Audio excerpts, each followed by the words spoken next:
Kailan po kayo nagpa-consult? Yung Monday, yung talagang nepro ko, Anong sabi? okay daw, ganda. Pati, ka naman sa nepro, maganda raw yung BUN ko. Ang ganda ng kreya mo. Ayun, tsaka yung Crea. Yes, totoo yan. Normal. Gusto ko lang magtatakbo ka.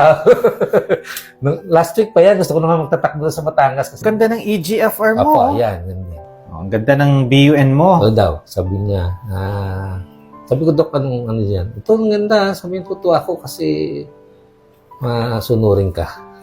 Pero sabi ko, nag-ano lang ako. Sinabi ko lang, hindi na ako makain ng rice. Okay. Sugar.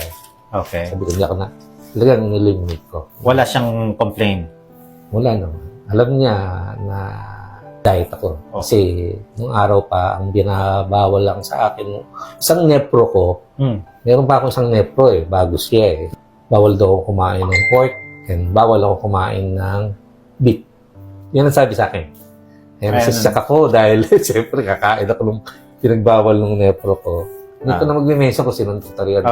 Yun yung unang-una kong nepro. Maraming sasabi sa akin, mas okay daw dating katawan ko. Kaya lang, sabi ko, kailangan kong gumaling Teka. Di ba?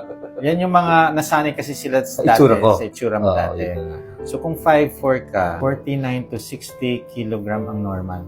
You are 59 kilograms, so Opo. nasa normal weight ka. Nasa normal.